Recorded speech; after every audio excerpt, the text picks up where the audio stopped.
अस्सलाम वालेकुम dear students. आज हमारा जो टॉपिक है वो 12th केमिस्ट्री से रिलेटेड है, सेकेंड ईयर की केमिस्ट्री से रिलेटेड है, सम फीचर ऑफ ऑर्गेनिक कंपाउंड। इससे पहले हमने एक टॉपिक डिस्कस किया था, इंट्रोडक्शन ऑफ ऑर्गेनिक कंपाउंड। उसकी भी वीडियो मेरे अपना यूट्यूब चैनल पर अवेलेबल है, आप वो देख सकते हैं। सम फीचर ऑफ ऑर्गेनिक कंपाउंड में हम डिस्कस करेंगे molecular nature of carbon, non ionic character, उसके बाद similarity in behaviour. Similarity in behaviour में हम डिस्कस करेंगे होमोलोगस सीरीज क्या होती है और इसकी जरूरत क्यों पेश है, complexity of organic compound, isomerism, rate of reaction, solubility of reaction. आपको मेरे इस लेक्चर में इन दो क्वेश्चंस के आंसर मिल जाएंगे कि how million of organic compounds are there even we have only 118 elements in periodic table. दूसरा क्वेश्चन है why carbon monoxide, carbon dioxide, carbonate, bicarbonate are not organic in nature even that we can see that in carbon monoxide, carbon oxygen and carbonate, bicarbonate, carbon oxygen और hydrogen are available. अच्छा, हम start करते हैं अभी particular nature of carbon से। Particular nature of carbon क्या है? Particular nature of carbon को हम कहते हैं कैटिनेशन। ये कार्बन की प्रॉपर्टी है।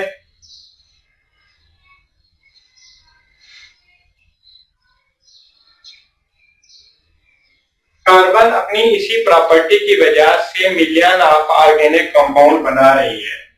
हमारे पास जो मिलियंस ऑफ ऑर्गेनिक कंपाउंड मौजूद हैं उसकी एक वजह क्या है? कैटिनेशन। कैटिनेशन क्या है? कैटिनेशन है कार्बन की self linking property. Self linking property का मतलब यह है कार्बन क्या करता है, अपने ही कार्बन एटम के साथ मिलकर बहुत बड़ी चेन्स और ग्रुप्स बनाता है। इस प्रॉपर्टी को क्या कहते हैं? Catenation. Catenation self linking property of carbon है।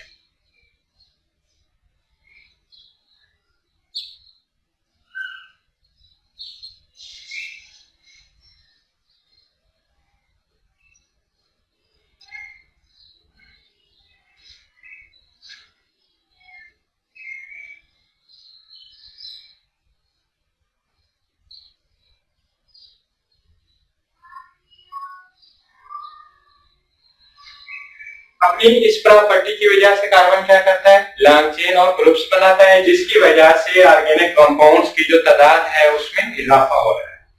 उसके बाद है नॉन आयनिक कैरेक्टर।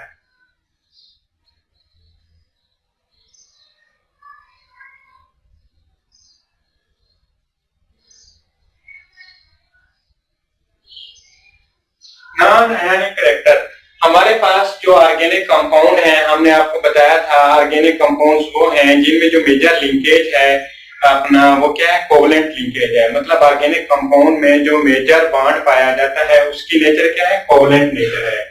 अब हम देखेंगे जो ऑर्गेनिक कंपाउंड्स हैं उसको हम नॉन आयनिक कैरेक्टर इसलिए कह रहे हैं, इसलिए कि उनमें जो मेजर कंपाउंड मौजूद है वो कौन सा है? कोवलेंट कंपाउंड मौजूद है। अब हमारे इसी नॉन आयनिक कैरेक्टर वाले जो फीचर है इसी में हमारे सेकंड क्वेश्चन का आंसर आ रहा है कि why carbon monoxide, carbon dioxide, carbonate और bicarbonate are not organic in nature. क्योंकि जो हमारे पास कार्बन मोनोऑक्साइड है, कार्बन डाइऑक्साइड है, कार्बोनेट है या बाइकार्बोनेट्स हैं, इनमें कौन सा बॉन्ड पाया जाता है? आयोनिक बॉन्ड पाया जाता है। हमारे पास कंडीशन है कि जो ऑर्गेनिक कंपाउंड्स हैं उनमें कौन सा बॉन्ड मौजूद होना चाहिए? कोवलेंट बॉन्ड मौजूद होना चाहिए, जिसकी वजह से हमने इन कंपाउंड्स को क्या किया है? ऑर्गेनिक कंपाउंड की क्लास से बाहर निकाल दिया है। सिमिलैरिटी इन बिहेवियर,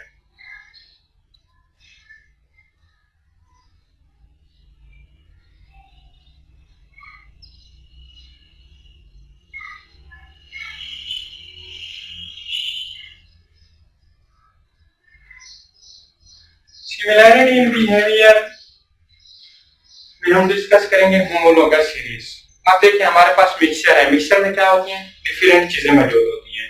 हम क्या करते हैं? हम मुख्तलिफ चीजों को उनकी खासूसियात की बिना पर अलग करके एक ग्रुप में रखते हैं।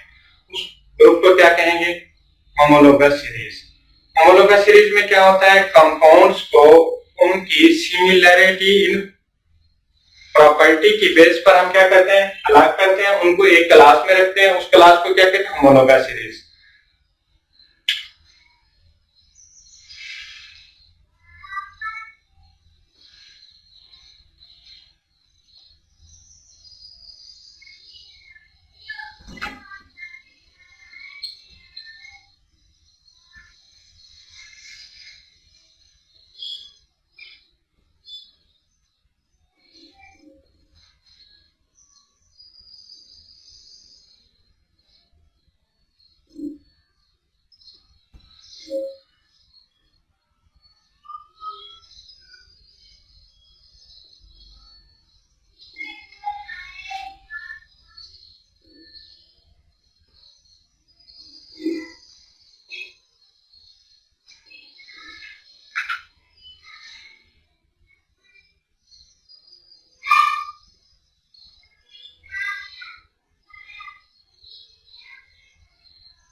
Homologous series क्या compound are placed in groups on the basis of similarity in property. This group is known as homologous series.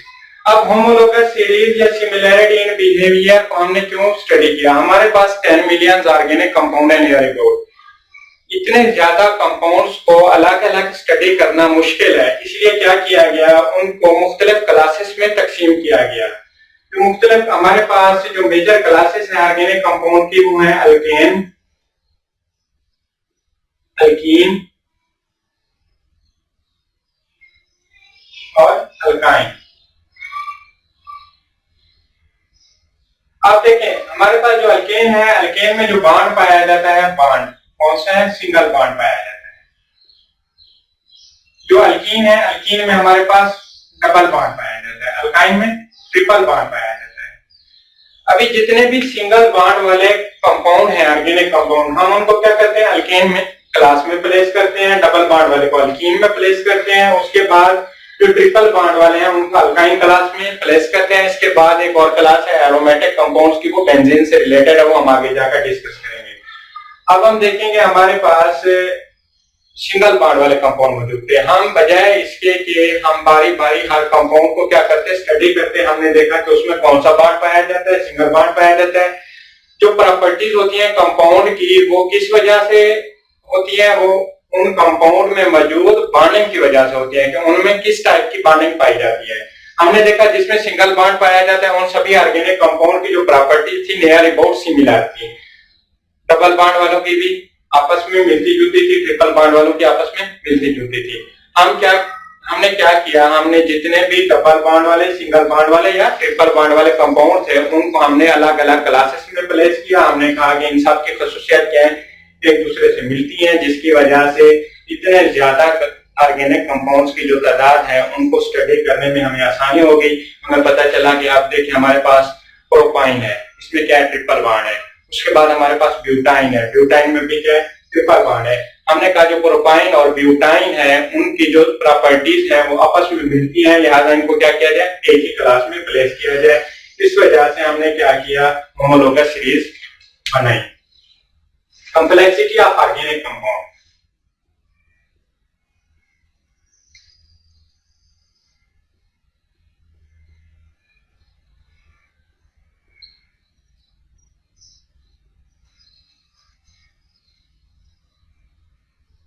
Organic compounds में हमने कार्बन, हमें पता है कि जो ऑर्गेनिक कंपाउंड्स हैं उनमें मेजर जो परसेंटेज मौजूद है वो किस चीज की है? कार्बन की है। अब कार्बन की कौन सी प्रॉपर्टी है? कैटिनेशन। कैटिनेशन की वजह से कार्बन क्या करता है? लॉन्ग चेन और ग्रुप्स बनाता है अपने ही एलिमेंट्स के साथ। जब कार्बन क्या करेगा? लॉन्ग चेन और ग्रुप्स बनाएगा, तो हमारे पास जो ऑर्गेनिक कंपाउंड हासिल होते हैं उनका स्ट्रक्चर क्या होता है? हेलीकॉम्प्लेक्स होता है, मतलब पेचीदा स्ट्रक्चर होता है। अब आप देखिए हमारे पास स्टार्च है, स्टार्च में C6H10 O5 होल N। अब ये जो N है, N में भी सेवरल थाउजेंड, ये हजारों की तादाद में, ये जो ब्रैकेट में कंपाउंड मौजूद है ये हजारों की तादाद में ऐसे कंपाउंड आपस में मिलते हैं, तब जाकर क्या बनता है? स्टार्च बनता है। हमारे पास जो प्रोटीन है, प्रोटीन भी क्या है? एक ऑर्गेनिक कंपाउंड है। प्रोटीन का जो मॉलिक्यूलर मैस है, मॉलिक्यूलर मैस फ्यू थाउजेंड से लेकर मिलियन तक जाता है प्रोटीन का मॉलिक्यूलर मैस। ये किस वजह से है इतना कॉम्प्लेक्सिटी? कॉम्प्लेक्सिटी है कार्बन की सेल्फ लिंकिंग प्रॉपर्टी की वजह से, जिसको हम कैटिनेशन कहते हैं। उसके बाद है आइसोमरिज्म। आइसोमरिज्म, आइसोमरिज्म क्या है? एक फिनोमिना है। इससे पहले हमें पता होना चाहिए कि आइसोमर्स क्या है। आइसोमर कंपाउंड जिसका मॉलिक्यूलर फार्मूला क्या हो? सेम हो, लेकिन स्ट्रक्चरल फार्मूला क्या हो? डिफरेंट हो, वो आपस में एक दूसरे के आइसोमर लेते हैं। अब हमारे पास एक कंपाउंड है, इसको कहते हैं ब्यूटेन, C4H10। ये इसका क्या है? मॉलिक्यूलर फार्मूला है।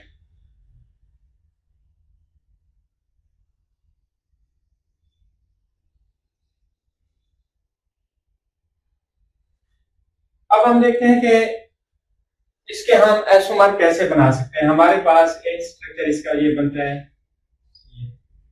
कार्बन 4 बॉन्ड बनाता है।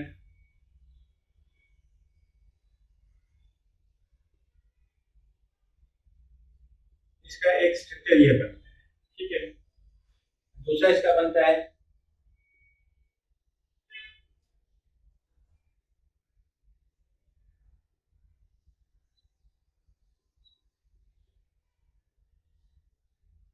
दूसरा इसका स्ट्रक्चर ये।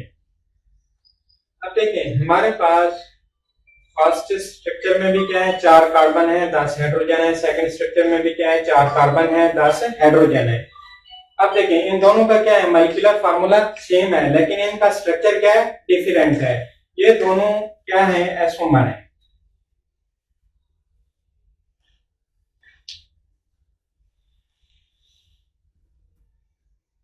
एसोमर। इसी एसोमरिज्म की वजह से जो ऑर्गेनिक कंपाउंड्स हैं उनकी जो तादाद है उसमें इजाफा हुआ है।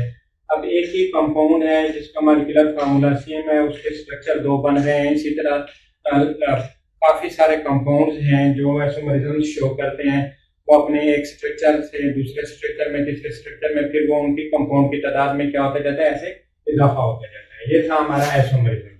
अब है रेट ऑफ रिएक्शन।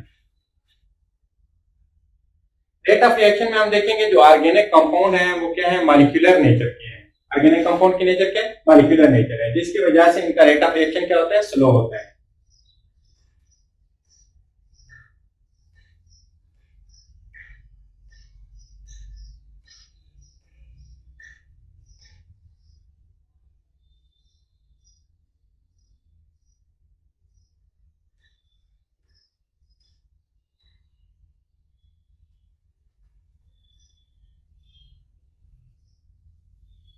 अब रेट ऑफ रिएक्शन को स्लो करने में मॉलिक्यूलर नेचर का क्या किरदार है। मॉलिक्यूलर नेचर से ये होता है कि जो हमारे पास मॉलिक्यूल्स हों, जब हमने उनका क्या करवाना होता है, रिएक्शन करवाना होता है, तो उसके पहले उनके दरमियान बॉन्ड्स को, जो मॉलिक्यूल के एटम्स हैं उनके दरमियान बॉन्ड को तोड़ना पड़ता है।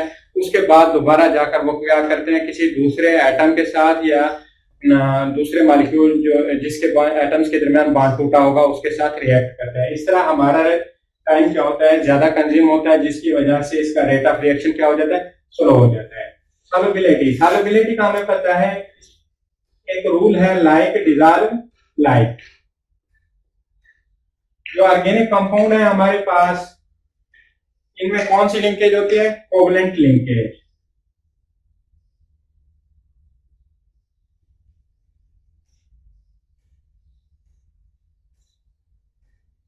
तभी ये डिजॉल्व भी उन कंपाउंड्स में होती हैं जिनमें कोवलेंट लिंकेज पाई जाती है। For example benzene, methanol, ethanol वगैरह, इन चीज में ये क्या होते हैं, डिजॉल्व होते हैं। आज के लिए इतना काफी है। नेक्स्ट टाइम हम इंशाल्लाह और टॉपिक डिस्कस करेंगे। बाकी हमारे 9th 10th first year second year का जितना भी कोर्स है, हम 1 by 1 सारे टॉपिक्स को क्या करेंगे, डिस्कस करेंगे। उनके MCQ और उनमें कितना पॉसिबल शॉर्ट क्वेश्चन बन सकते हैं, ये सारे हम अपने YouTube चैनल में कवर करेंगे इंशाल्लाह। अल्लाह हाफिज़।